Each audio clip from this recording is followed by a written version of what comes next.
వాక్య పఠన భాగంగా అపోస్తలుల కార్యముల గ్రంథము 14వ అధ్యాయము 22వ వచనాన్ని మనం చదువుకుందాం.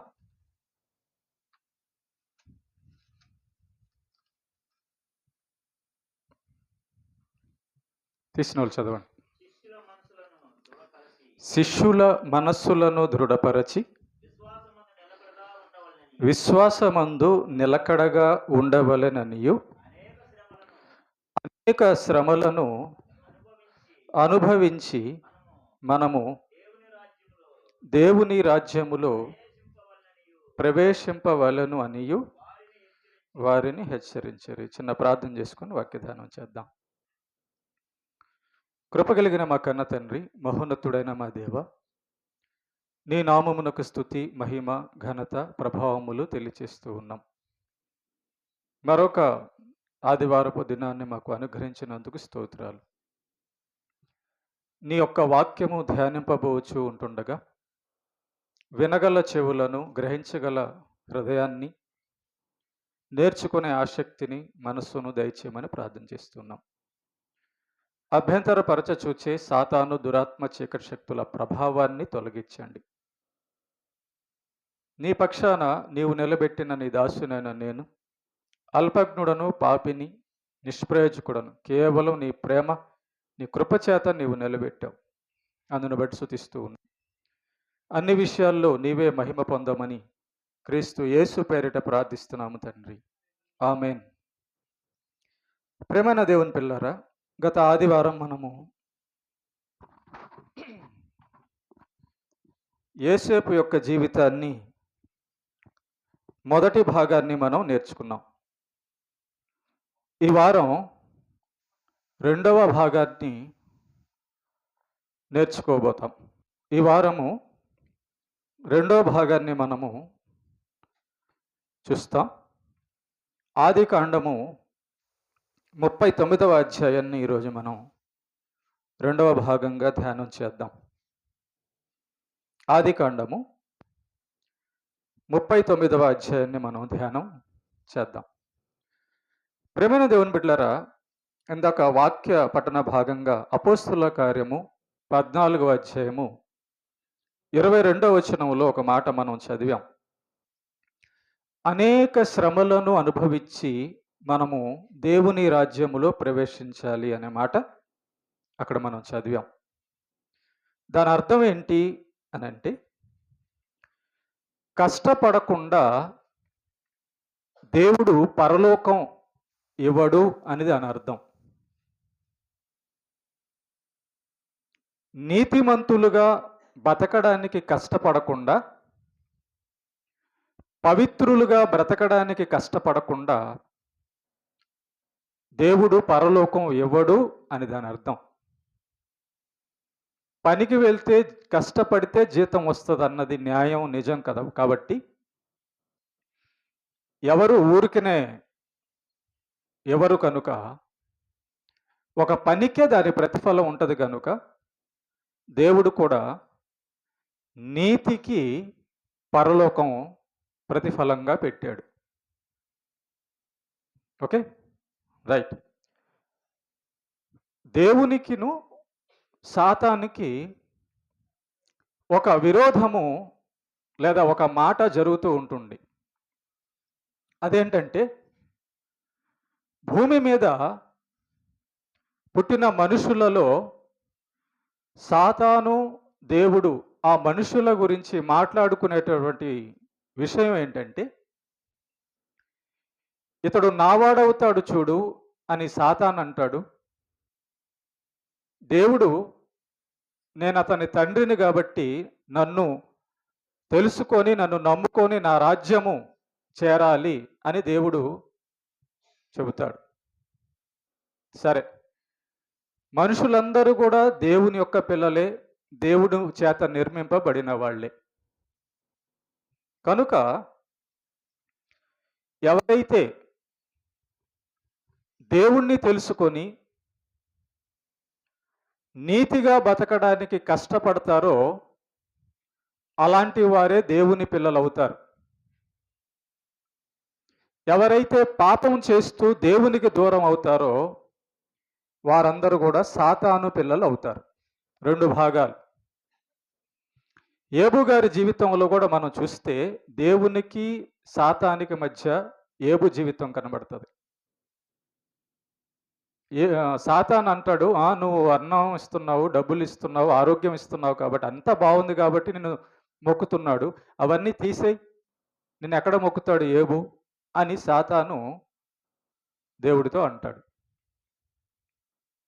అంటే మానవులు సుఖం ఉంటేనే దేవుణ్ణి వెతుకుతారు, సుఖం ఉంటేనే దేవుణ్ణి నమ్ముతారు.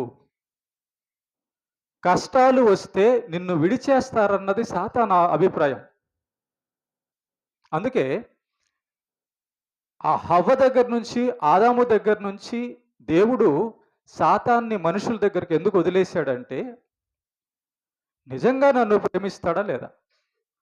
కష్టాలు వచ్చినా, ప్రాణం పోయే పరిస్థితి వచ్చినా అందరికంటే అన్నిటికంటే నన్ను ఎక్కువగా అనుకుంటాడా లేదా అని దేవుడు మనుషులను భూమి మీద పరీక్షిస్తాడు. ఆ పరీక్షే శ్రమలు. మనం ఈ శ్రమలు చూసుకొని ఏదో ఏదో ఏదో అనుకుంటాం. కాదు, నిన్ను నన్ను ఎన్నిక చేయడానికి, నీ మనస్సు నా మనస్సు తెలపబడ్డానికి, నిన్ను నన్ను పరలోకం చేర్చడానికి కావలసినటువంటి విషయం అది శ్రమ అంటే. నువ్వు ఎవరి వాడవో, నీ మనసులో ఏం కోరికలు ఉన్నాయో, నువ్వు ఎలాంటి వాడుగా ఉండడానికి సిద్ధపడుతున్నావు అన్నది భూమి మీద జీవితం. సాతాను ఉన్నాడు, దేవుడు ఉన్నాడు. వీళ్ళిద్దరిలో ఎవరి వైపు నువ్వు వెళ్తావో ఆ జీవితాన్ని బట్టి తీర్పు ఉంటుంది. రైట్. మనం మాట్లాడుకున్న భక్తుల జీవితాలంతా చూస్తే వారు భక్తులే కానీ వారి జీవితాల్లో శ్రమ కూడా ఉంది. ఎందుకు శ్రమ అనుమతించబడిందంటే ఆ శ్రమలో నిలబడతారా లేదా దేవుని వైపు అన్నది పాయింట్. యోసేపు జీవితాన్ని మనం ధ్యానం చేస్తున్నాం. గత వారం ప్రారంభించాం. చూడండి ప్రేమ దేవుని బిడ్డలారా, నిన్న ఉన్నవారు ఈరోజు ఉండరు. మనిషి అనుకుంటున్నది తాను అనుకున్న విధానంగా జరగదు. కారణము దేవుని యొక్క సృష్టి కాబట్టి. ఎలాగా దేవుణ్ణి తెలుసుకొని ఏ విధంగా దేవునితో మనం నడవాలంటే, అన్నం కావాలి, డబ్బులు కావాలి, తల్లిదండ్రులు కావాలి, భార్య పిల్లలు కావాలి, ఆరోగ్యం కావాలి, అన్నీ కావాలి, కానీ దేవుడి కంటే కాదు. దేవుని కంటే ప్రేమించకూడదు. ఎందుకంటే మనం అందరం కూడా దేవునికి చెందిన వారము. ఇక్కడ తల్లిదండ్రులు ఉన్నా, భార్య బిడ్డలు ఉన్నా, పిల్లలు ఉన్నా, ఆస్తి ఉన్నా, అన్ని ఉన్నా ఒక రోజున మనము వీటిని విడిచిపెట్టి వెళ్ళాలి. అంటే దేవుడు మనల్ని ఈ భూమి మీద నుంచి, మనుషుల దగ్గర నుంచి వేరు చేసే దినం ఒకటి వస్తుంది. దాన్నే మరణ దినం అంటారు.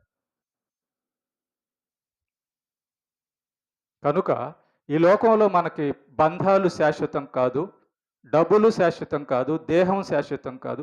ఈ లోకంలో మన భౌతిక కంటికి కనబడుతున్నది ఏది కూడా మనకి శాశ్వతం కాదు. ఈ జ్ఞానము ఎరిగితే నాకు దేవుడు కావాలి అని ఆయన్ని దేవుణ్ణి ప్రథమ స్థానంలో పెడతాడు. ఆ ప్రథమ స్థానంలో పెట్టిన వాళ్ళే బైబిల్లో ఉన్నటువంటి భక్తులు. మనుషులు చూడండి, కష్టాలు పాలైనప్పుడు ఆ కష్టాల వెనకాల ఉన్న కారణం ఏంటో తెలుసుకోవాలంటే దేవుడు తెలిసి ఉండాలి, దైవ జ్ఞానం కలిగి ఉండాలి. ఓకే. యోసేపు జీవితాన్ని మనం చూసినప్పుడు ప్రేమ దేవుని బిడ్డలారా, 17 సంవత్సరాల వయస్సులోనే తండ్రి అయిన యాకోబు భక్తి జీవితాన్ని చూస్తూ ఆ భక్తిని కూడా తాను అనుసరిస్తూ ఉన్నాడు. మరి భక్తిపరుడుగా ఉన్నాడా, కష్టాలు లేవా అంటే యోసేపు యొక్క కష్టాలు ఎలా ప్రారంభమయ్యాయో చూస్తే అన్నల దగ్గరకు వచ్చినప్పుడు బట్టలు తీసేస్తారు, అన్నల దగ్గరకు వచ్చినప్పుడు గుంటలో పడేస్తారు, అన్నల దగ్గరకు వచ్చినప్పుడు ఐగుప్తులకు అమ్మేస్తారు. మరి ప్రభువా, నీకు ప్రార్థన చేస్తున్నాడు కదా యోసేపు, నీ మాటలు గైకొంటున్నాడు కదా యోసేపు, మరి ఎందుకు ఈ శ్రమ? ఎందుకు ఈ శ్రమ అంటే, దేవుని వారుగా పరలోకం వెళ్ళాలి అంటే భూమి మీద కష్టమైన, బంధుత్వమైన, సుఖమైన దేవుని కోసం విడిచి స్థిరంగా నిలబడేవారుగా చూపించుకోవడమే భక్తి అంటే. నీకోసం నేను తల్లిదండ్రులైనా విడవడానికి సిద్ధం, ప్రాణమైనా విడవడానికి సిద్ధం, డబ్బులనైనా విడవడానికి సిద్ధం ప్రభువా, నిన్ను నేను ప్రేమిస్తాను, నువ్వు చెప్పినట్టు వెంట అనడమే భక్తి అంటే. ఈ జ్ఞానం, దైవ జ్ఞానము, దేవుని విషయాలు అర్థం కాకుండా బతుకుతున్న వారికి కష్టాలు వచ్చినప్పుడు వాళ్ళు ఏమనుకుంటారంటే, మేము ఎలా బతికినా దేవుడు మమ్మల్ని కాపాడాలి కదా, మేము ఎదుటోళ్ళకి అన్యాయం చేసినా, మేము అక్రమం చేసినా, మందిరానికి రాపోయినా, ప్రార్థన లేకపోయినా, వాక్యం చదవకపోయినా, ఇష్టానుసారంగా బతికినా దేవుడు మమ్మల్ని కాపాడాలి కదా. ఎలా కాపాడతాడు? ఎందుకు కాపాడతాడు? కనుక జ్ఞానం కావాలి. ఏ జ్ఞానము? చివరికి నాకు దేవుడే మొదటివాడు, చివరివాడు ఆయనే. అందుకే ఈ జ్ఞానం లేని వాళ్ళు భూమి మీద బతికి ఎలా ఉంటుందంటే, డబ్బు కోసమో, పిల్లల కోసమో, భర్త కోసమో, భార్య కోసమో, ఉద్యోగం కోసమో, సుఖం కోసమో బతుకుతుంటారు. ఇలా దేవునికి విడిచి, దేవుని నియమాన్ని విడిచి బతుకుతున్న బతుకు దేవుని జ్ఞానం లేని బతుకు, దేవుని గురించి తెలుసుకొని బతుకు, దేవుని తోడు లేని బతుకు, ఇష్టానుసారమైన బతుకు, సాతాను అనుసరమైన బతుకు. ఇలాంటి వారికి దేవుడు తెలియబడలేదు. రైట్? యోసేపు అమ్మబడ్డాడు ఐగుప్తులకి. ఎవరికి అమ్మబడ్డాడు? ఎవరు కొనుక్కున్నాడు యోసేపునంటే, ఐగుప్తు దేశంలో రాజు యొక్క రక్షణ కార్యాలు అంటే సైన్యాధిపతి అయినటువంటి పోతీఫర్. ఈ పోతీఫరు యోసేపుని కొనుక్కున్నాడు తన ఇంట్లో పని కోసం అని. చూడండి ఆ మాట, 39వ అధ్యాయం 1వ వచనం. యోసేపును తీసుకుని వచ్చినప్పుడు ఫరో యొక్క ఉద్యోగస్తుడును రాజ సంరక్షక సేనాధిపతియునైన పోతీఫర్ అను ఒక ఐగుప్తుడు అక్కడికి అతను తీసుకొని వచ్చిన ఇష్మాయేలుల వద్ద అతన్ని కొనెను. చూసారా? ఈ యొక్క సైన్యాధిపతి అట్ట యోసేపును కొన్నాడట. రైట్. 2వ వచనం. గనుక అతడు వర్ధిల్లుచు తన యజమానుడగు ఆ ఐగుప్తుని ఇంట, ఏమండి ఇక్కడ ఏమని రాయబడి ఉందంటే, యెహోవా యోసేపునకు తోడై ఉండెను అని ఉంది. తోడై ఉన్నాడా? తోడై లేడా దేవుడు యోసేపుకి? ఏమ్మా? తోడై ఉంటే గుంటలో ఎందుకు పడ్డాడు? అన్నలు ఎందుకు చంపాలనుకున్నారు? వస్త్రాలన్నీ తీసేసి అవమానం ఎందుకు జరిగింది యోసేపుకి దేవుడు తోడై ఉంటే?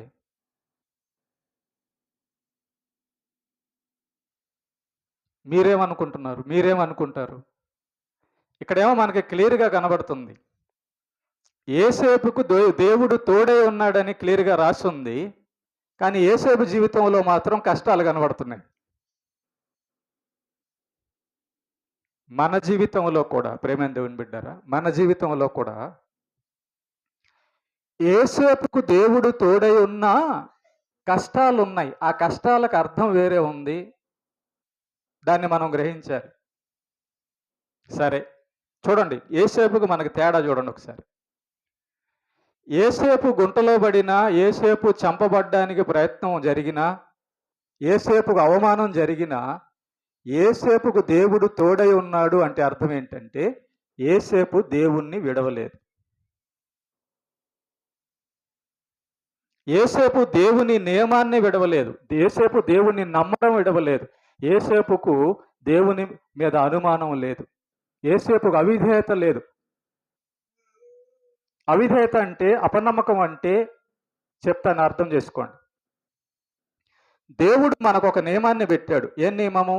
ప్రార్థన చేయాలి క్రమంగా ప్రతిరోజు, వాక్యం చదవాలి క్రమంగా ప్రతిరోజు, దేవుని సన్నిధికి క్రమం తప్పకుండా రావాలి, దేవుడు చెప్పినట్టుగా నీతిగా బతకాలి. ఓకే, ఈ క్రమం మనం పాటిస్తుంటేనే మనం దేవుడితో ఉన్నామని అర్థం.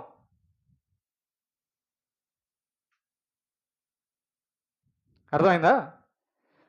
ఆదివారం నువ్వు దేవుడి సన్నిధిలో ఉన్నావంటే దేవుడితో ఉన్నావని అర్థం. ఉండడానికి వస్తున్నావంటే దేవుడి సన్నిధిలో ఉన్నావని అర్థం. ఓకే, చూడండి, మనం ఆదివారం దేవుని సన్నిధిలో లేము అంటే దాని అర్థం ఏంటి? ఎక్కడో ఉన్న దేవుని యొక్క నియమానికి మనం దూరంగా జరిగామని అర్థం. మన జీవితంలో బూతులు, అబద్ధాలు, మోసాలు ఉంటున్నాయంటే దాని అర్థం ఏంటి? దేవుని నియమానికి విరుద్ధంగా ఉన్నాం అర్థం.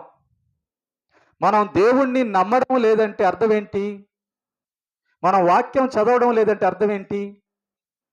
మనం పవిత్రంగా లేవంటే అర్థం ఏంటి? దేవునికి దూరంగా ఉన్నామని అర్థం. కారణం ఏంటి? మన మనస్సు లోకంలో ఉంది. కారణం ఏంటి? మన యొక్క విలువ దేవుని కంటే ఇంకొక దానికి ఎక్కడ ఉంది. కారణం కూడా చెప్తాను. మంచం మీద కాళ్ళు చేతులు కదలకుండా పడుకుంటే తప్ప నేను దేవుని సన్నిధికి దూరం అవ్వకూడదు అనే నియమం నీకుంటేనే నువ్వు దేవుడితో ఉండడానికి ఇష్టపడుతున్నావు, నీతిగా ఉండడానికి ఇష్టపడుతున్నావు అని అర్థం. లేకపోతే దేవుని వలన ఏదో దొరుకుతుంది, నేను ఎలా బతికినా దేవుడు నన్ను దీవిస్తాడు, నేను అప్పుడప్పుడు వచ్చినా దేవుడు నన్ను దీవిస్తాడు అనేది భక్తి కాదది. దేవుణ్ణి గౌరవించడం కాదది.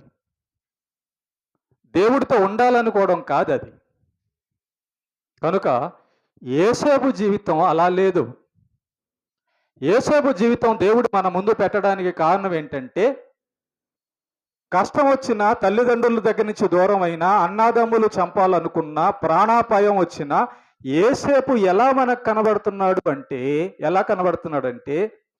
ఈ లోకంలో నాకు దేవుడుంటే చాలు. ఏంటి ప్రభువా, నేను నమ్ముకున్నాను కదా, తండ్రి దగ్గర నుంచి ఎందుకు దూరం చేశావు? నేను నమ్ముకున్నాను కదా, అన్నాదమ్ములు నన్ను ఎందుకు చంపాలని ప్రయత్నం చేశారు? నేను నిన్ను నమ్ముకున్నాను కదా, బానిసగా నన్ను ఎందుకు అమ్మేశావు? అడిగాడా యేసేపు ఏమన్నా దేవుణ్ణి? అలిగాడా?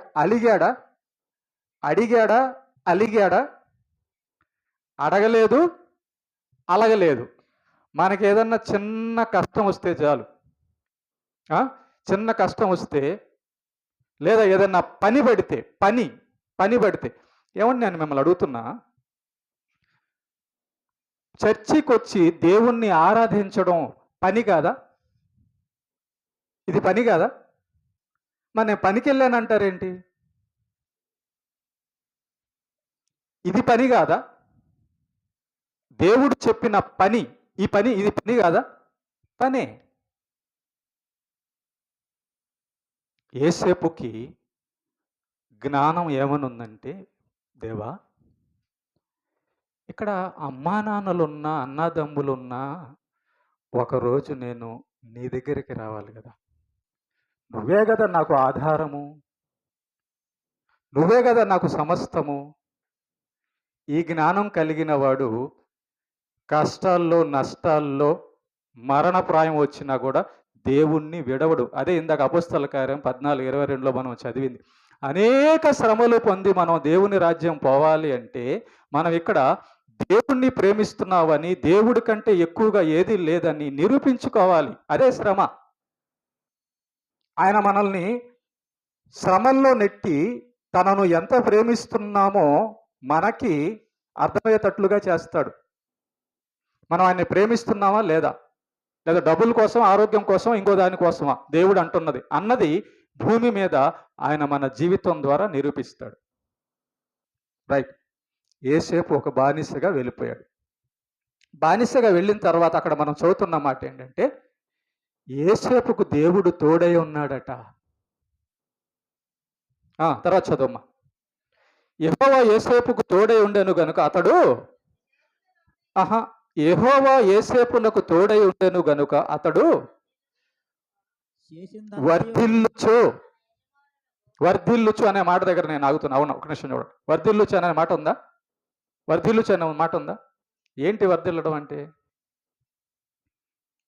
బంగారు ఉంగరాలు, చైన్లు, డబ్బులు ఇవి మాత్రమే రావడాన్ని ఆశీర్వాదము, వర్ధిల్లడం అని మీరు అంటారా?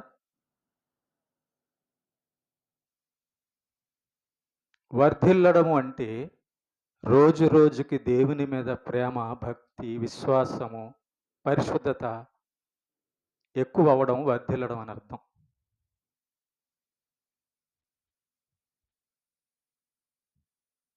దైవభక్తి కలిగిన వాడు భక్తిలో వర్ధిల్లుతుంటే ఆ భక్తిపరుడికి కావలసినవి దేవుడు ఇవ్వకుండా ఎందుకుంటాడు? దేవుడు ఈరోజు మనల్ని అడుగుతున్నాడు, నువ్వు భక్తిలో వర్ధిల్లుతున్నావా? డబ్బులో నేను వర్ధిల్లాలి, ఆరోగ్యంలో వర్ధిల్లాలి, ఇంకో దాంట్లో వర్ధిల్లాలి అని అనుకునే మనం భక్తిలో వర్ధిల్లుచున్నామా? దేవుని విషయంలో వర్ధిల్లుచున్నామా? యోబు 2 విషయాల్లో వర్ధిల్లుచున్నాడు. ఒకటి ఆత్మ సంబంధమైన విషయంలో, అనగా దైవభక్తి విషయంలో వర్ధిల్లుచున్నాడు కనుక దేవుడు యోసేపుకి తిండి, బట్ట, డబ్బులు కూడా ఇస్తున్నాడు. గుర్తుపెట్టుకోండి, భక్తి లేకుండా నేను వర్ధిల్లాలి అని అనుకోవడం ఒక కోణం. వింటున్నారా మీరు? అమ్మా వింటున్నారా? నీతి లేకుండా, ప్రార్థన లేకుండా, వాక్యం లేకుండా, దేవుని ఎడల భయభక్తులు లేకుండా, దేవుని నియమం లేకుండా, ఇదంతా నాకు లేకపోయినా పర్లేదు, నాకు లోకంలో ఉన్న డబ్బు, ఆరోగ్యంలో మాత్రం వర్ధిల్లాలనుకుంటే నువ్వు కోరుకుంటున్నది ఒక కోణం అని అర్థం, ఒకటే యాంగిల్. మరి దైవభక్తి విషయము ఒకసారి ఆలోచించండి. నరహంతకులను దేవుడు బాగా డబ్బులు ఇచ్చి దీవిస్తే నీకెందుకు బాధ? నిన్ను మోసం చేసే వాళ్ళని నీకంటే బాగా అభివృద్ధి పరిస్తే నీకెందుకు బాధ? అంటే ఎవరు వర్ధిల్లాలి? మంచోళ్ళు వర్ధిల్లాలి. నిన్ను చంపడానికి వచ్చేవాళ్ళు, నిన్ను మోసం చేసేవాళ్ళు, దేవా వాళ్ళు నాకంటే బాగా గొప్పగా ఉండాలని నువ్వు అనుకోవుగా? ఎవరు బాగుండాలనుకుంటావు? నేను బాగుండాలనుకుంటావు, మనం బాగుండాలనుకుంటావు. మంచిదే. ఎలా? నీతిమంతులకైతే వర్ధిల్లుతారు. యోసేపు మొట్టమొదట దేవుని కలిగిన విషయంలో వర్ధిల్లుచున్నాడు. ఇల్లు విడిచినా, ఒంటరైనా, గుంటలో పడినా, మరణం వచ్చే పరిస్థితి వచ్చినా దేవునిలో వర్ధిల్లుతున్నాడు కనుక దేవుడి తోడే ఉన్నాడు. ఎందుకు దేవుడి తోడే ఉన్నాడు? గుంటలో పడినా దేవుణ్ణి విడిచిపెట్టలా. ఎందుకు దేవుడి తోడే ఉన్నాడు? అన్నాదమ్ములు చంపాలనుకున్నా దేవుణ్ణి విడిచిపెట్టలేదు. మరి నువ్వు నేను ఎలా ఉన్నాం? మన భక్తి జీవితం ఆత్మ సంబంధమైన విషయాలలో వర్ధిల్లుతూ ఉంటూ లోక సంబంధమైన, భౌతిక సంబంధమైనవి కోరుకుంటుందా? లేకపోతే అసలు దీన్ని అసలు పక్కన పెట్టేసి, ఈ భక్తిని పక్కన పెట్టేసి, నీతి న్యాయములను పక్కన పెట్టేసి, ప్రభువా అని భౌతిక సంబంధమైన విషయం మీద మనం మనసు పెట్టున్నామా? తేడా తెలియాలి.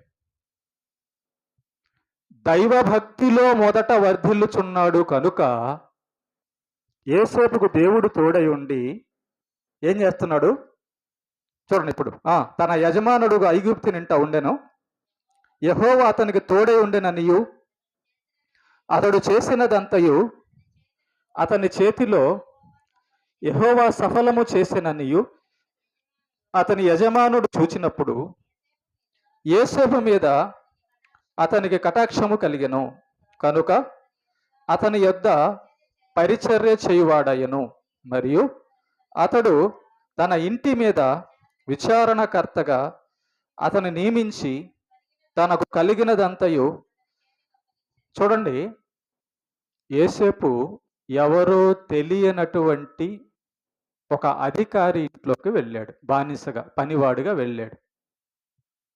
ఓకే, మనలో కొంతమంది పనికెళ్ళి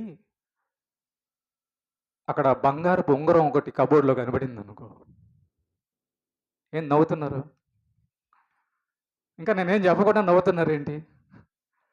ఓ మీకు మీరు మంచి తెలివిగలవాళ్ళు అయితే.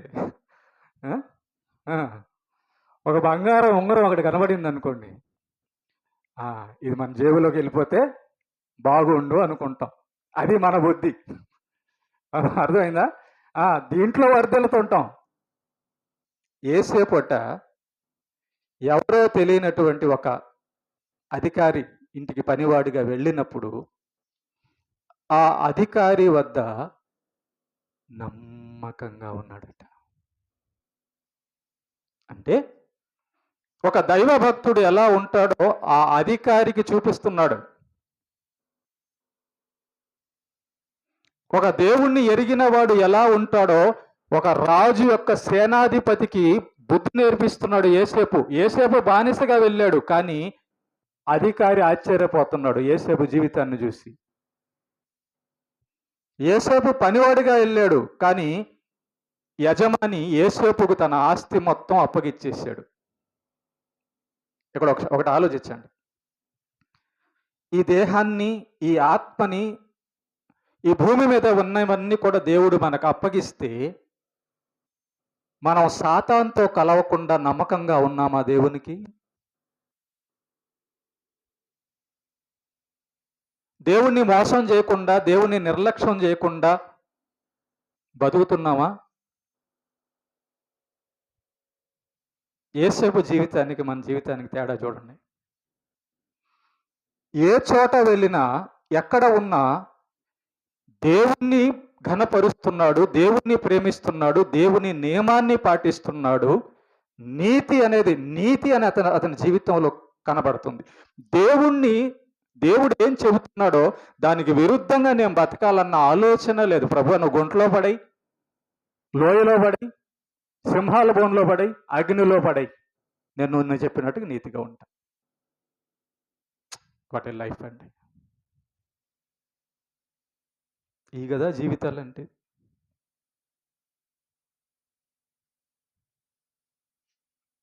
ఒక యజమాని ఇంట్లో నమ్మకమైన పాత్రగా యోసేపు జీవితం మనకు కనబడుతుంది.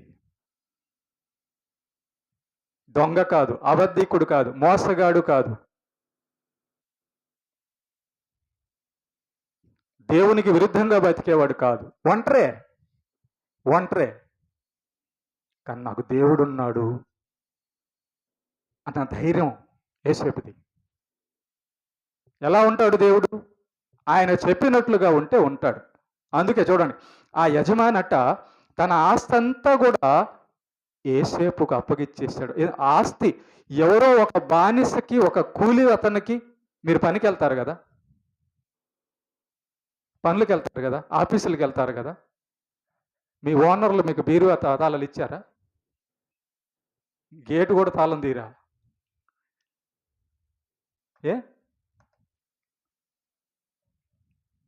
ఎవరి మీద కదా? ఒకసారి ఆలోచించండి ప్రేమ దేవుని బిడ్డలారా. దేవుణ్ణి ఎరిగిన వాడు ఎప్పుడు కూడా నమ్మకంగా ఉంటాడు. దేవుణ్ణి ఎరిగిన వాడి యొక్క నోట అబద్ధం రాదు. నా దేవుడికి అబద్ధం అంటే ఇష్టం ఉండదు, నా దేవుడికి నమ్మక ద్రోహం అంటే ఇష్టం ఉండదు, నా దేవుడికి అవినీతి అంటే ఇష్టం ఉండదు. నియమంలో ఉన్నాడండి యేసేపు. దేవుని నియమంలో ఉన్నాడు. ఎక్కడికి వెళ్ళినా కూడా దేవుణ్ణి చూస్తున్నాడు, ఆజ్ఞను చూస్తున్నాడు. ఆయన, నా తండ్రి నేను బాధ పెట్టకూడదు, నా దేవుణ్ణి నేను బాధ పెట్టకూడదు, నేను బాధపడినా పర్లా. గుంట్లో ఏమనుకున్నాడు? నా అన్నలు కదా నన్ను బాధ పెట్టింది, దేవుడు కాదు. బానిస వెళ్ళినప్పుడు ఏమనుకుంటున్నాడు? మనుషులు కదా నన్ను కొంటుంది, అమ్ముతుంది. ప్రేమైన దేవుని బిడ్డలారా, ఇలాంటి నమ్మకం కలిగి ఉన్నందువలన ఆ యజమాని యోసేపుకు మొత్తం అప్పగిచ్చేశాడు. ఒక మనిషే నమ్మకమైన వ్యక్తికి ఆస్తి అప్పగిస్తే దేవుడు నీకేం అప్పగిచ్చాడా నువ్వు నమ్మకంగా ఉంటే? ఆ కలవరి శిలువలో యేసు ప్రభు ప్రాణం అప్పగిచ్చాడు. ప్రాణం కంటే ఇంకేంటి గొప్పది చెప్పు? ఆయన ప్రాణం కంటే. ఎవరి కోసం? మన కోసం. దాన్ని మనం కనుగొన్నామా? ప్రభు ఏంటి నా కోసం ప్రాణం పెట్టాడు, ప్రాణం కంటే ఇంకెక్కువ ఏముంది అంటే నన్ను రక్షించడానికి ఒక డబ్బు పెట్టుంటే నేను కూడా ఇచ్చేస్తానులే ప్రభు అనొచ్చు. కానీ యేసు ప్రభు తన ప్రాణం పెట్టాడు, దానికి విలువ కట్టగలవా? ఇది గుర్తించిన వాడు నన్ను రక్షించడానికి యేసు ప్రభు ప్రాణం పెట్టిన తర్వాత ఇక ఈ లోకంలో దానికంటే పెద్దదేముంది నాకు? ఆయన కంటే ఇంకా ఎక్కువ ఏముంది? దేవుణ్ణి ఎరిగినటువంటి యేసేపు. దేవుడు ఎక్కడున్నా ఆయన నన్ను కాపాడుతాడు. కారణము ఆయన చెప్పినట్టు నేను వింటే అని వెళ్తున్నాడు యేసేపు జీవితంలో. 4వ వచనంలో విచారణకర్తగా అతను నియమించి తనకు కలిగినదంతయు అతని చేతికి అప్పగించెను. 5వ వచనం అతడు తన ఇంటి మీదను తనకు కలిగినదంతటి మీదను అతన్ని విచారణకర్తగా నియమించిన కాలము మొదలుకొని యెహోవా యోసేపు నిమిత్తము ఆ ఐగుప్తుని ఇంటిని, చూసారా, యోసేపు నిమిత్తము ఆ ఐగుప్తుని ఇంటిని యెహోవా ఆశీర్వదించాడట. గుర్తుపెట్టుకోండమ్మా, నువ్వు చర్చికి వస్తున్నావు, నిన్ను బట్టి నీ భర్తని దేవుడు ఆశీర్వదించాలి. మరి నిన్ను బట్టి నీ భార్యని, నిన్ను బట్టి నీ తల్లిదండ్రులను, నిన్ను బట్టి నీ పిల్లల్ని ఆశీర్వదించాలి. మనం అంటుంటాం, ప్రభువా మా ఆయన బాలేడు, నా భార్య బాలేదు, నా పిల్లలు బాలేరు అని అంటుంటాం. ఇక్కడ యోసేపును బట్టట, యోసేపు ఉంటున్న ఆ యజమానిని దేవుడు దీవిచ్చాడట. ఒక విషయం మనకి ఇక్కడ ఏం కనబడుతుందంటే, ఒక ఇంటికి మనం దీవెనకరంగా ఉండాలి అంటే, ఆ ఇంటికి మనం దీవెనకరంగా ఉండాలంట మనమే మన ఇంటికి దీవెనకరంగా మారే అవకాశం ఉంది. కారణము నీతి, దేవుని ఎడల నీతి, దేవుని ఎడల పవిత్రత, భయభక్తులు, విశ్వాసం, సమాధానం యోసేపు జీవితంలో మనకు కనబడుతుంది. యోసేపు జీవితాన్ని బట్టి దేవుడు పోతీఫర్ని దీవించాడట. పోతీఫర్ ఎవరు? యోసేపుకి ఏమవుతాడు? యజమాని, అంతే, పని చేయించుకునేవాడు. నీ భర్త ఎందుకు ఇంకా దీవించబడలా? నీ భార్య ఇంకా ఎందుకు దీవించబడలేదు? నీ పిల్లలు ఎందుకు ఇంకా జీవించబడలేదు? నీ కుటుంబం, నీ జీవితం ఎందుకు ఇంకా దీవించబడలేదంటే యోసేపులా లేదు నమ్మకంగా. ఇంకా లోటుపాట్లు ఉన్నాయేమో, కనుకే ఈ జీవితాన్ని మన ముందు పెడుతున్నాడు దేవుడు. ఏమా తర్వాత చదవండి.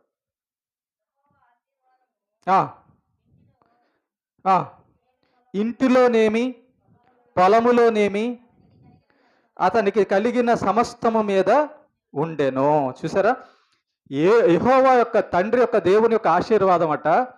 ఆ పోతీఫర్ కట పంట వేస్తే పంట పండుతుందట, పని చేసేటప్పుడు పని, సమస్త విషయాల్లో, ఇంట్లోనేమి పొలంలోనేమి సమస్త విషయాల్లో యోసేపు అక్కడ నీతిమంతుడుగా ఉన్నందువలన యోసేపును భద్రంగా ఉంచడానికి పోతీఫర్ను దేవుడు దీవిస్తున్నాడు. పోతీఫర్ను దీవిస్తున్నాడు.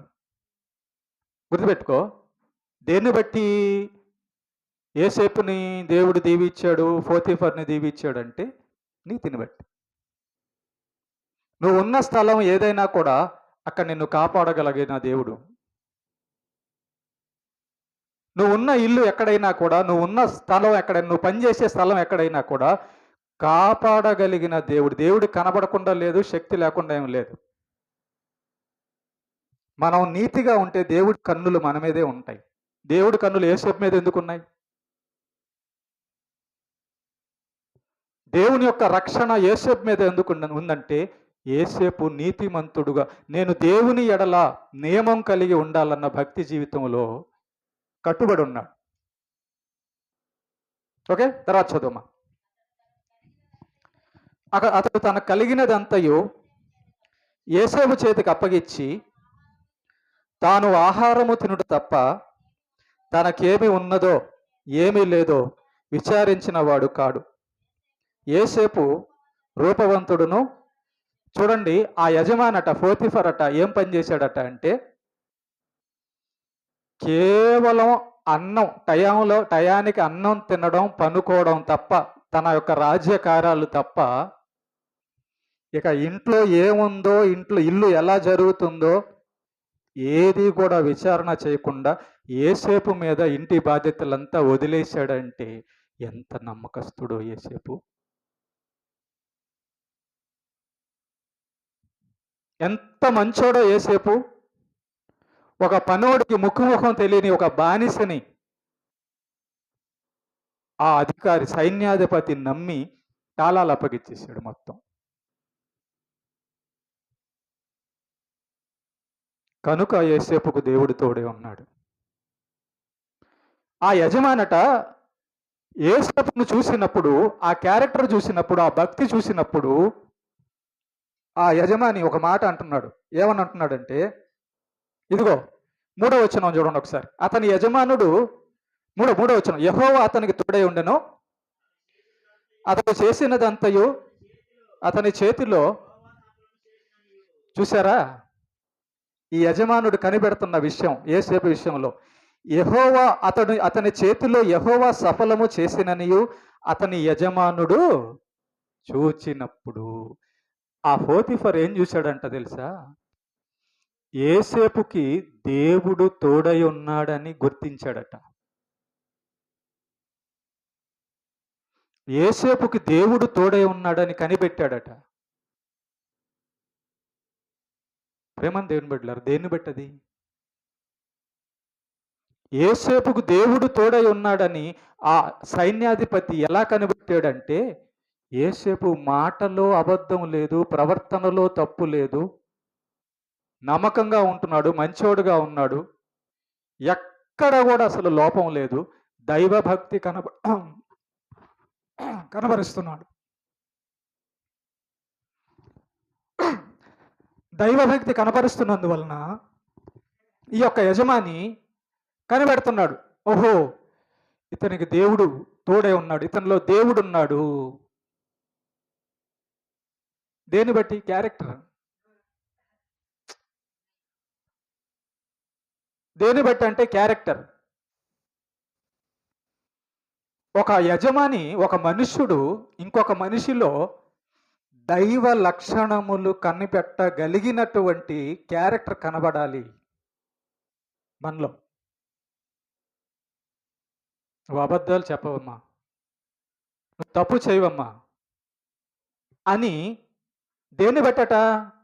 మనం దైవభక్తిని, దైవ నియమాన్ని అనుసరిస్తూ ఉంటే ఆ నియమమే మనకి జీవితమే సాక్ష్యం ఎదుటోళ్ళకి. మనం ఎక్కడో గోల్డ్ మెడల్ తెచ్చుకోవడానికి చేస్తున్న ప్రయత్నం కాదు ఇది. మనుషులు పొగిడితే ఎంత, పొగడపోతే ఎంత, అది కాదు ముఖ్యం. మనం దేవుని నియమంలో ఉంటే ఆ నియమం, మనం పాటిస్తున్న ఆ నియమమే సాక్ష్యం బయటవాడికి. డబ్బాలు కొట్టుకోవాల్సిన అవసరంలా, నువ్వు ప్రార్థన చేస్తుండు, వాక్యం చదువుతూ ఉండు, నీతిగా బతుకుతుండు, అబద్ధాలు లేకుండా బతుకుతూ ఉంటే ఆ బతకడమే ఎదుటోడు చూస్తాడు, ఇతను దైవభక్తి కలవాడు. పోతిఫర్కి దైవభక్తి, యేసేపు యొక్క దైవభక్తి కనబడుతుంది. ఒక అన్యుడికి యేసేపులో దేవుడు యొక్క గుణ లక్షణాలు కనబడుతున్నాయి. మనం కూడా యేసేపు జీవితంలోంచి నేర్చుకోవాల్సింది ఏంటంటే, మనలో దైవభక్తి ఉందని మనం డబ్బా కొట్టుకోవాల్సిన అవసరం లేదు. మనం దైవభక్తిని అనుసరిస్తూ ఉంటే కనబడుతుంది అది. అది కనబడుతుంది. ఏమండి, మనం ఎలాంటి వాళ్ళం, ఏం చేస్తున్నాం కనబడుతుంటుంది కదా. మరి దైవభక్తి ఎందుకు కనబడదు? కనబడుతుంది.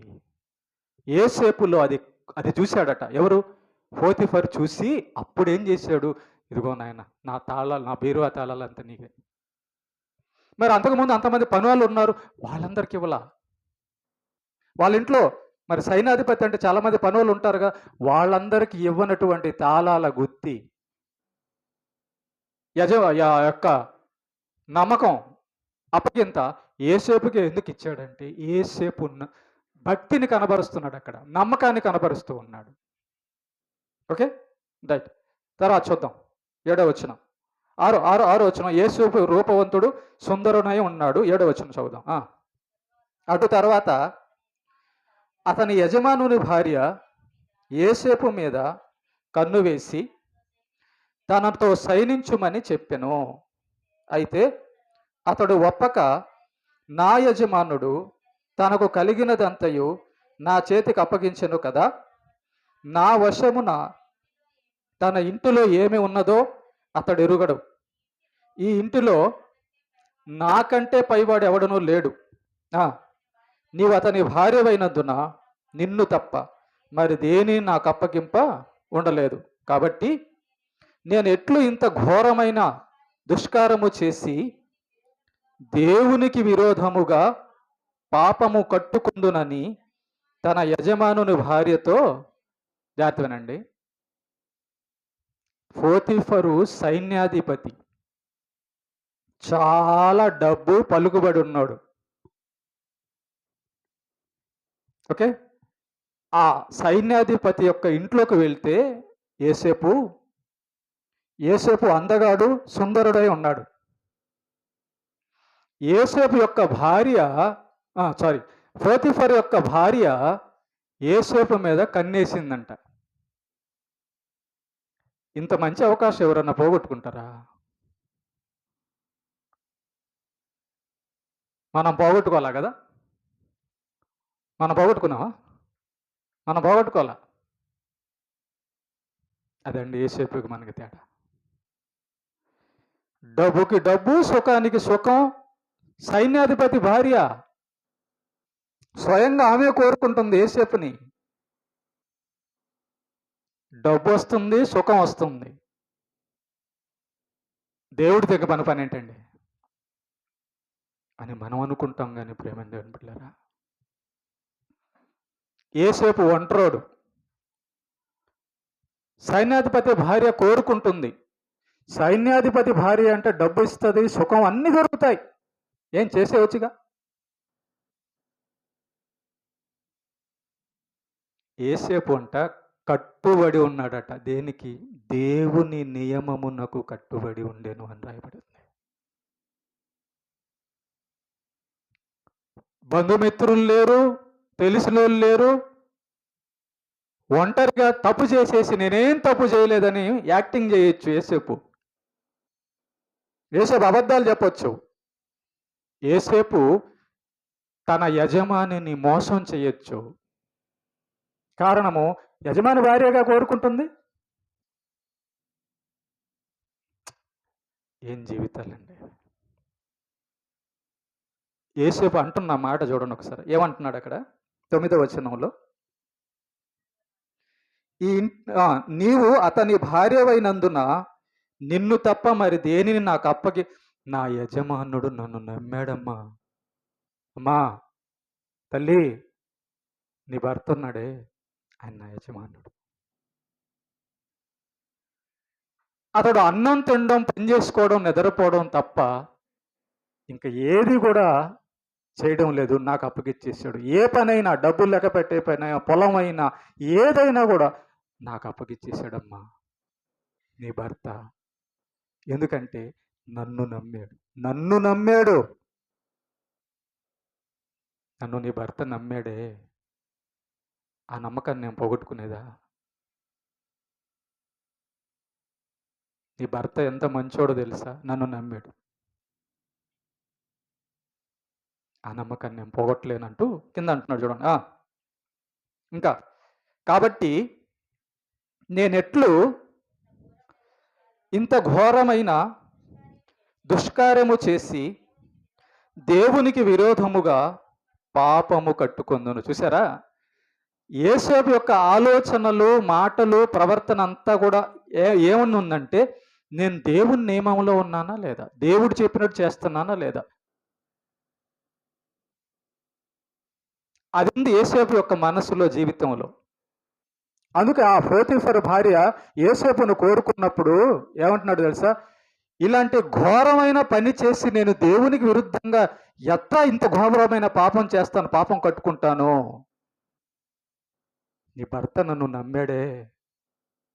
మనలో చాలామంది నమ్మితే చాలు ముంచేస్తారు అంతే. నమ్మాడంటే ఈడు అమాయకుడు, ఈమె అమాయకురాలు, వీడు మనల్ని నమ్ముతున్నాడు కాబట్టి వీడిని ఏమైనా నమ్మక ద్రోహం చేసేయవచ్చండి. నమ్మక ద్రోహం చేస్తారండి. యేసేపు ఏం మాట్లాడుతున్నాడు చూడు, నీ భర్త నన్ను నమ్మాడమ్మా, నేను ఎట్లా మోసం చేసేది, నా దేవునికి విరుద్ధమైన ఈ కార్యము, నా దేవునికి దృష్టిలో ఘోరమైన ఈ కార్యము చేసి నేను ఆ పాపం ఎలా మూట కట్టుకునేది, ఎందుకు మూట కట్టుకోవాలి నేను? అలాంటి అవకాశం యేసేపు జీవితం సూపర్ అండి, సూపర్. పాపం చేసే అవకాశం, సుఖం, డబ్బు అన్నీ వచ్చినా చా అన్నాడు ఎంత పక్కనికి. అలా నువ్వు ఉండగలవా? దేవుణ్ణి ప్రేమించడం, దైవభక్తి చేయడం అంటే అది. దేవుని కోసం సుఖాన్ని వదులుకున్నాడు, దేవుడి కోసం డబ్బులు వదులుకున్నాడు, దేవుడి కోసం ఏదైనా వదిలేస్తాను ప్రభువా, నువ్వు నా తండ్రివి, నువ్వు నా దేవుడు అయ్యా, నువ్వు ఉంచబట్టి నేను ఈ లోకంలో ఉన్నాను. ఒంటరిగా ఉన్నాడైనా పాపం చేయడం లేదు. అవకాశం వచ్చినా యేసేపు పాపం చేయడం లేదు. ఎందుకు ఈ జీవితం మన ముందు పెట్టాడు? చూసి నేర్చుకుంటారని. అందగాడు రూపవత్తునుడంట.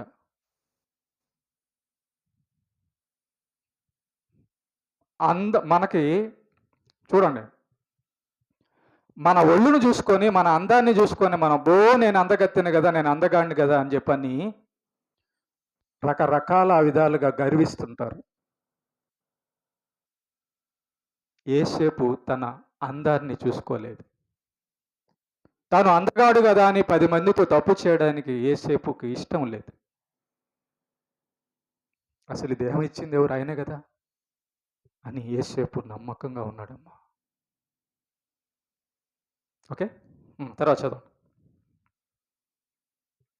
10వ వచనం. దినదినము ఆమె యేసేపుతో మాట్లాడుచుండెను, కానీ అతడు ఆమెతో సహనించుటకైనను ఆమెతో నుండుటకైనను ఆమె మాట, వాట్ ఏ వండర్ఫుల్ వర్డ్ అండి, ఆమె ప్రతి దినము ప్రయత్నం చేస్తుందట యేసేపును పడేయాలని, యేసేపును పాపంలో ఉంచాలని. ప్రతిరోజు ట్రై చేస్తుందట యేసేపు పాపం చేయాలని, తనతో సహనించాలని. కానీ ఇక్కడ ఏమని రాస్తుందంటే, యేసేపు ఆమె మాట విన్నవాడు కాడు. ఆదాము హవ్వ మాట విన్నాడు, హవ్వ సాతాను మాట విన్నది. యేసేపు పోతీఫరు భార్య లోపల ఉన్న సాతాను మాట, పోతీఫరు భార్య మాట వినలేదు. కనుకే నీతివంతుడు. ఏమంటే ఒక మాట చెప్తాను, జాగ్రత్తనండి. మగాడు అంటే అర్థం ఏంటో తెలుసా? 10 మంది అమ్మాయిలతో తిరిగేవాడు కాదండి మగాడు అంటే. మగాడు అంటే అర్థం ఏంటో తెలుసా? 10 మంది అమ్మాయిలు వచ్చి నాతో తప్పు చెయ్యన్న నికచ్చిగా దేవుని వైపు నిలబడేవాడే మగాడు. అలా మగాడుగా జీవించి చూపించిన వాడు నజరేయుడైన యేసుక్రీస్తు.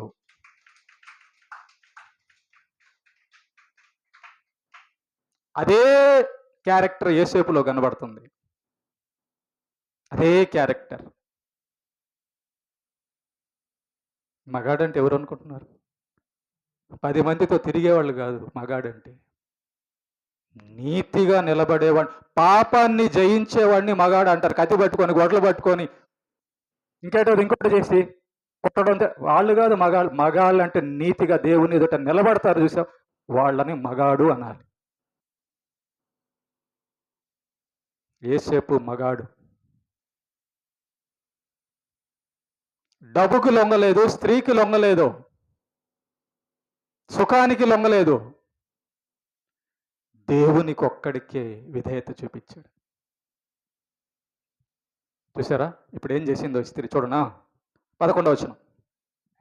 అట్లుండగా ఒకనాడు అతడు తన పని మీద ఇంటి లోపలికి వెళ్ళినప్పుడు ఇంటి మనుషుల్లో ఎవరునూ అక్కడ లేరు. అప్పుడు ఆమె అతని వస్త్రము పట్టుకొని తనతో సైనింపుమని చెప్పగా అతడు తన వస్త్రమును ఆమె చేతిలో విడిచిపెట్టి తప్పించుకొని బయటికి పారిపోయింది. గుర్తుపెట్టుకోండి, పాపము చేయవలసిన స్థితిలో తప్పించుకొని పారిపోవాలి. పాపము చేయాల్సిన స్థితి వచ్చినప్పుడు తప్పించుకొని పారిపోవాలి. వాక్యం దగ్గరికి వెళ్ళు, ప్రార్థనకి వెళ్ళు, దేవుని సన్నిధికి వెళ్ళిపో. నిన్ను ఎవరైనా ఈరోజు మందిరానికి రానికుండా చేస్తున్న పాపం చేస్తుంటే తప్పించుకొని మందిరానికి వచ్చేసి ప్రార్థనకి వెళ్ళిపో, వాక్యం దగ్గరికి వెళ్ళిపో. తప్పించుకొని పోయెను సాతాను చేతిలో నుండి. తప్పించబడాలంటే దేవుని దగ్గరికి వెళ్ళాలి, దేవుని నియమంలో నిలబడాలి. ఆమె ప్రతిదినము ట్రై చేస్తూ యేసేపుతో తప్పు చేయాలనుకుని చూస్తున్నప్పుడు, పట్టుకున్నప్పుడు యేసేపు ఆమె దగ్గర నుంచి తప్పించుకొని పారిపోయాడట. తప్పించుకొని పారిపోయాను. 13వ వచనం. అతడు తన వస్త్రమును ఆమె చేతిలో విడిచి తప్పించుకొని పోవుట ఆమె చూచినప్పుడు తన ఇంటి మనుషులను పిలిచి, చూడుడి, అతడు మనలను ఎగతాళి చేయుటకు ఒక హెబ్రీయుని మన యొద్దకు తెచ్చి ఉన్నాడు. నాతో సైనింపవలెనని వీడు నా యొద్దకు రాగా. ఏమండి, ఈ విషయం దేవుడికి, యేసేపుకి, పోతీఫరు భార్యగా తప్ప నిజం ఇంకెవరికి తెలియదు. యేసేపు భార్య ఏమంటుందంటే, పనులతో మిగతా వాళ్ళతో ఏమంటుందంటే, చూడండి, ఇదిగో యేసేపు నన్ను పాడు చేయబోతే నేను అతన్ని పట్టుకుంటే అతని వస్త్రాలు ఉన్నాయి నా దగ్గర, అతను పారిపోయాడని యేసేపు, నీతిమంతుడు భక్తుడైన యేసేపు మీద నింద వేస్తున్న స్త్రీలు ఇలాంటి వాళ్ళు ఉంటారా? తప్పు చేయకపోయినా ఎదుటివారి మీద నింద వేసేవాళ్ళు ఉంటారా? కనబడుతుంది. హవ్వ కనబడుతుంది, పోతీఫర్ భార్య కనబడుతుంది, యెజబెలు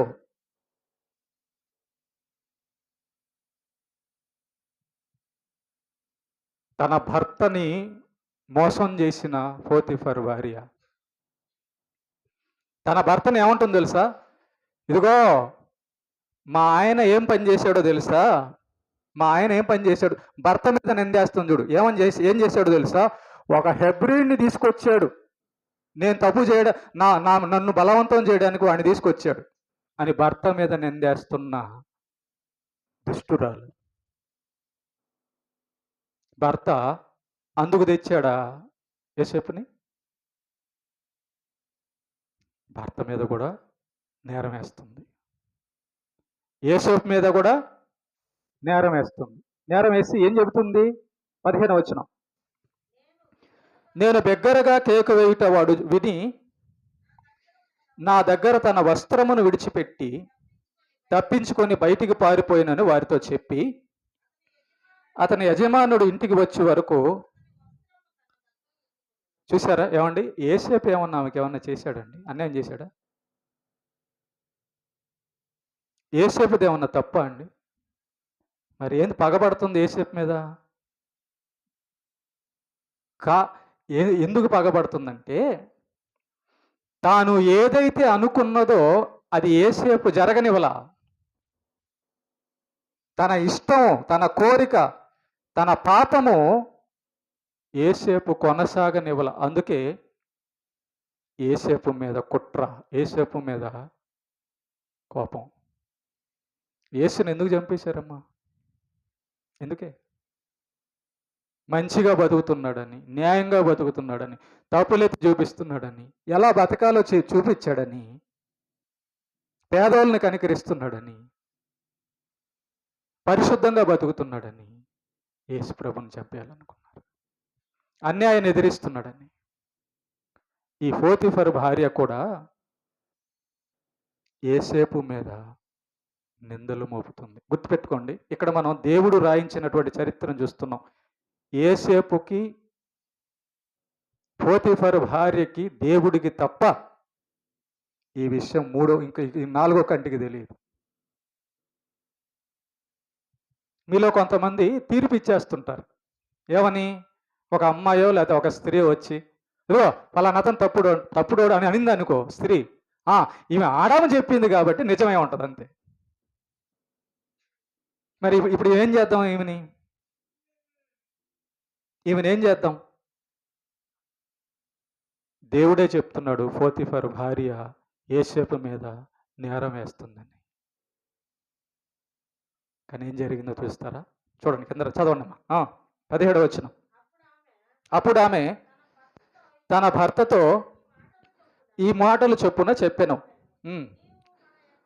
నీవు మన యొద్దకు తెచ్చిన ఆ హెబ్రీ దాసుడు నన్ను ఎగతాళి చేయుటకు నా యొద్దకు వచ్చెను. చూసారా?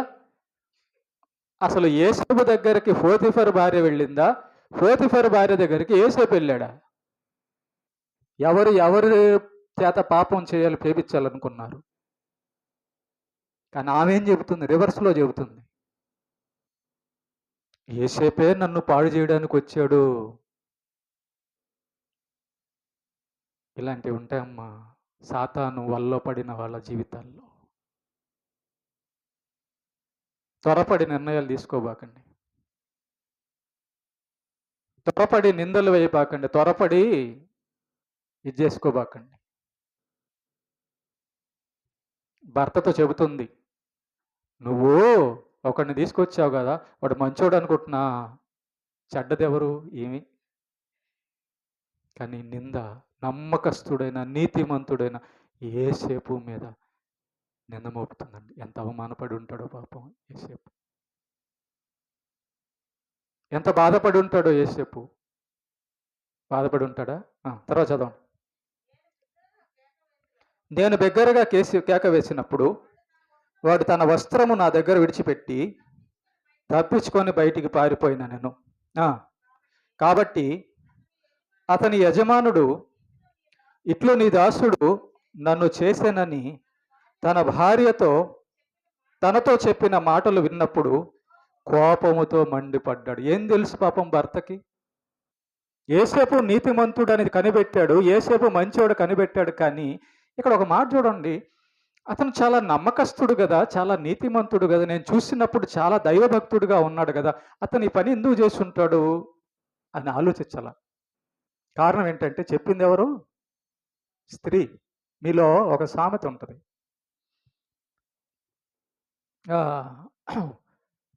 మగవాడు అబద్ధం చెప్తే అంట తడికిలాగా ఉంటుందట, స్త్రీ అబద్ధం చెప్తే గోళ్ళలాగా ఉంటుందట.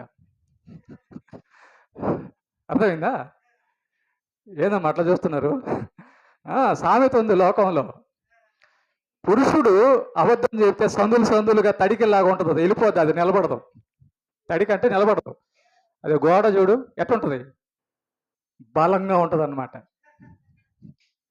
ఎవరు అబద్ధం చెప్తే? స్త్రీ అబద్ధం చెప్తే. కాబట్టి తల్లులారా నిజాలు చెప్పండి అమ్మా. నిజం చెబితే దేవుని దగ్గర తప్పించుకుంటారు, ఇక లోకంలో కాదు. ఇక్కడ లోకంలో తప్పించుకోవచ్చు, మరి తీర్పు దగ్గర అదనమాట. కాబట్టి అతడు కోపపడ్డాడట, కోపముతో మండిపడ్డాడు. ఆలోచించవచ్చు కదా పోతీఫరు, అరే నమ్మకంగా నా దగ్గర ఉన్నాడు, మంచోడుగా ఉన్నాడు అని ఆలోచించవచ్చు కదా. ఆలోచించాల. ఎవరు మాట విన్నాడు? తన భార్య మాట విన్నాడు. గుర్తుపెట్టుకోండి, హృదయం లోపల దేవుని ఆత్మ కలిగిన వాడు సత్యమేదో గుర్తిస్తాడు. అప్పటికి యోసేపు నీతిమంతుడుగా ఉన్న తర్వాత పోతీఫరు తన భార్య మాటే విన్నందువలన యోసేపు మీద కోప్పడ్డాడట. కోప్పడి ఏం చేశాడు? అతన్ని పట్టుకొని చూసారా, చెరసాలలో వేయించాను. యోసేపు, దేవా నేను నీతిగా ఉంటే ఇదిగో నన్ను జైల్లో పడేస్తావా అనలేదు. యోసేపు, జైల్లో వేసేస్తావా నన్ను? ఏం దేవా, ఏంటి నాకు ఈ పరిస్థితి, ఏంటి అనారోగ్యం, ఏంటి కష్టాలు, ఏంటి నిందలు, ఏంటి అవమానాలు, నేను విడిచేస్తున్నప్పు, అసలు నేను వచ్చే వారం చర్చికి రాను, ప్రార్థన చేయను, నేను వాక్యం చదవను, నువ్వు చెప్పినట్టుగా నేను చేస్తుంటే నాకెందుకు కష్టాలు? ఇది కాదండి భక్తి, అది కాదు. దేవుడు యోసేపుని ఎంత నన్ను ప్రేమిస్తున్నాడో అని అలా అలా అలా అలా శ్రమల్లోకి నెట్టేస్తున్నాడు. శ్రమల్లోకి నెట్టేస్తున్నాడు. ఒక చిన్న ఉదాహరణ చెప్తాను మీకే. తల్లిదండ్రులు ఎక్కడికైనా బయటికి వెళ్తున్నారు అనుకోండి, ఏమా, తల్లిదండ్రులు బయటికి వెళ్తుంటే పిల్లోడు కాళ్ళు పట్టుకొని నేను కూడా వస్తా, నేను కూడా వస్తా, నేను కూడా వస్తా అంటుంటాడు. ఓకేనా? అంటుంటాడు. అమ్మకో నాన్నకో కోపం వచ్చి ఒక దెబ్బ వేస్తారు. దెబ్బ వేస్తే మూల కూర్చోబెట్టి, ఓ మేము పని మీద వెళ్తున్నాం, నువ్వు ఎందుకు అక్కడికి అని మూల కూర్చోబెడతారు. కూర్చోబెట్టి వాళ్ళు గేటు దాటాడు బయటకు వస్తుంటే, మా అమ్మ కొట్టింది, మా నాన్న కొట్టింది, నన్ను కొడతావా, ఇక నేను నిన్ను పలకను పో అని చెప్పి మూల కూర్చోకుండా పిల్లోడు మళ్ళా గేటు దగ్గరకు వస్తున్నటువంటి అమ్మ నాన్న కాళ్ళు పట్టుకున్నాడు అనుకో, అప్పుడు ఏమనిపిస్తుంది? ఏమనిపిస్తుంది? అరే నిన్ను కొట్టి మూల పెడితే నా కాళ్ళు పట్టుకుంటున్నావేంట్రా? ప్రేమ పడుతుంది. పదంప ఎత్తుకుంటారు పైన. అది దేవుడు కోరుకుంటాడు మన దగ్గర నుంచి. ఆ ప్రేమ కోరుకుంటాడు దేవుడు మన దగ్గర నుంచి. ఎంత కష్టాల్లోకి నెడుతుంటే, ఎంత దూరం చేస్తుంటే దేవుడికి అంత దగ్గర అవుతున్నాడు యోసేపు. గుంట్లో పడ్డాడు, వదల్లా. బట్టలు ఇప్పేసి అవమానపరిచారు, వదల్లా. నిందపడింది, పోతీఫరు భార్య నిందేసింది, దేవుణ్ణి వదల్లా. మళ్ళా జైల్లో పడ్డాడు, దేవుణ్ణి విడిచిపెట్టల. ఈ ప్రేమ దేవుడికి చాలా ఇష్టం. మనం మన అమ్మల్ని, మన నాన్నని, మన పిల్లల్ని, మన ఇంట్లో వాళ్ళని ప్రేమిస్తాం చూసావా? మరి ఆయన ప్రేమ కోరుకోడా? నన్నే ప్రేమించాలి అని కోరుకుంటా. ఆ ప్రేమతోనే చేసుకున్నాడు మనల్ని. మనకు అది అర్థం కాక ఇంకొక కోణంలో వెళ్తుంటాం అంతే. గుంటలో పడిన తీసింది ఎవరు? ఆయనే. కారణం దేవుణ్ణి విడిచిపెట్టలేదు కాబట్టి. జైల్లో పడ్డాడమ్మా. జైల్లో పడినా కూడా దేవుణ్ణి స్తుతిస్తున్నాడట జైల్లో. ముగిచేసుకుందాం. అయితే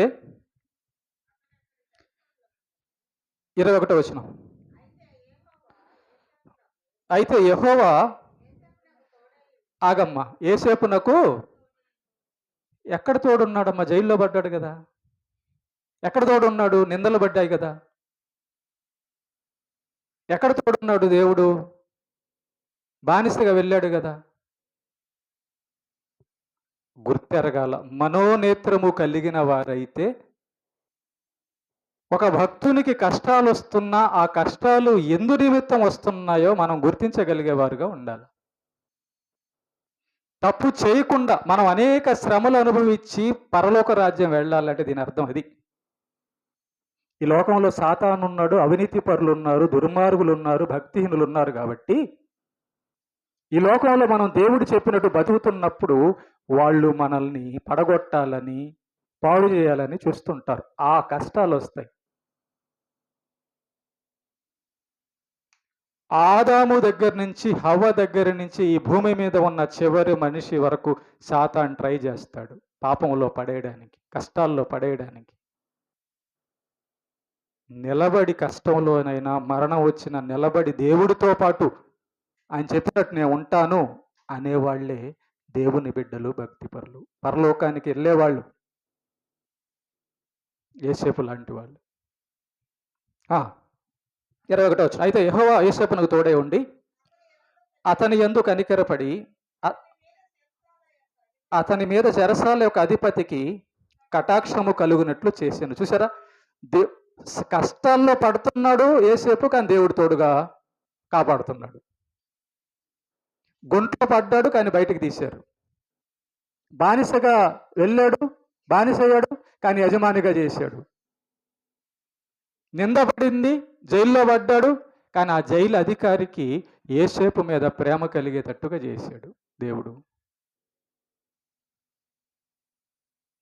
ఈ ఈ ప్రయాణం మనకు కనబడాలి, ఈ ప్రయాణం మనకు కనబడాలి ప్రేమ దేవుని బిడ్డలారా. చెరసాల అధిపతి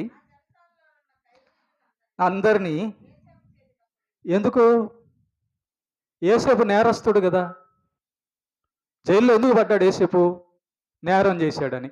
మరి నేరం చేసిన యోసేపుకి ఖైదీలందరినీ ఆ చెరసాల నాయకుడు ఎందుకు అప్పగిచ్చాడంటే, జైల్లో కూడా యోసేపు నీతి ప్రవర్తన, దైవభక్తి కనపరుస్తున్నాడు.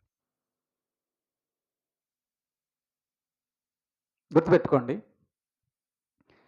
దేవుని యొక్క నియమం నువ్వు పాటిస్తూ వెళ్తుంటే ఎన్ని కష్టాలు వచ్చినా దేవుడు, నీవు కష్టపడిన చోటైనా దేవుడు నిన్ను మహిమకరంగా వాడుకుంటాడు. నువ్వు కష్టాన్ని చూడకు, దేవుణ్ణి చూడు. యోసేపులా వచ్చిన కష్టాన్ని చూసి ఎందుకు ప్రభు అని దేవుణ్ణి నిందించుకో, దేవుణ్ణి మహిమపరచు. దేవుడికి తెలియకుండా ఈ కష్టం ఏమి రాలేదు. దేవుడు తప్పించగలడు. ప్రభువా నువ్వు చెప్పినట్టు, ఇందాక నేను చెప్పిన ఉదాహరణలాగా, నాన్న నువ్వు కొట్టినా, అమ్మ నేను కొట్టినా నేను నీ కాళ్ళు పట్టుకుంటానమ్మా, నేను నీతోనే ఉంటాను, నేను వస్తాను. అది యోసేపు చేస్తుంది. నువ్వు నీతోనే వస్తా. యోసేపు అంటున్నాడు, దేవా నీతోనే వస్తాను నేను, నాకు నువ్వే కావాలి. ఈ పాపపు లోకం ఇది కాదు, నువ్వు కావాలి. నీతిమంతుడు దేవుడు నా తండ్రి అని నువ్వే కావాలి. నీ మాట నేను వింటా, నువ్వు చెప్పిందే నాకు కూడా ఇష్టం, నువ్వు నీతే నాకు కూడా ఇష్టం అంటున్నాడు. చివరి వచనం. వారక్కడ ఏమి చేసిరో అతడే చేయించువాడు. చూడండి, అధికారి అయిపోయాడు, జైలుకి అధికారి అయిపోయాడు యోసేపు. ఇంటికి పోతీఫర్కి ఇంటికి వెళ్ళి పోతీఫర్ ఇంటికే యజమాని అయిపోయాడు యోసేపు. చెప్పవచ్చును. యెహోవా అతనికి తోడై ఉండను గనుక ఆ చెరసాల అధిపతి అతని చేతికి అప్పగింపబడిన దేని గూర్చి విచారణ చేయకుండెను. అతడు చేయనది యావత్తు యెహోవా సఫలమగునట్లు చేశాను. అయిపోయింది 39వ వచనం అధ్యాయం. చూసారా? ఈ అధ్యాయం అంతా మనం పరిశీలించినప్పుడు యోసేపు కష్టాల్లో ఉన్నాడు, కానీ యోసేపు దేవుని విడవలేదు, దేవుడు యోసేపుని విడవలేదు. తోడై ఉండుట, ఒకరితో ఒకడు ఉండుట. ఆదివారం చర్చికి రాకుండా ఎలా ఉండగలరమ్మా మీరు? అసలు ఎలా ఉండగలుగుతున్నారు? నాకు ఒక మాట చెప్పండి. ప్రాణం పోలా మీకు ఆదివారం చర్చి రానప్పుడు? ఎలా బతుకున్నారు మీరు? వదిలేసి బతుకున్నారా? ప్రేమ అంటే అది, దేవుని మీద ప్రేమ అంటే.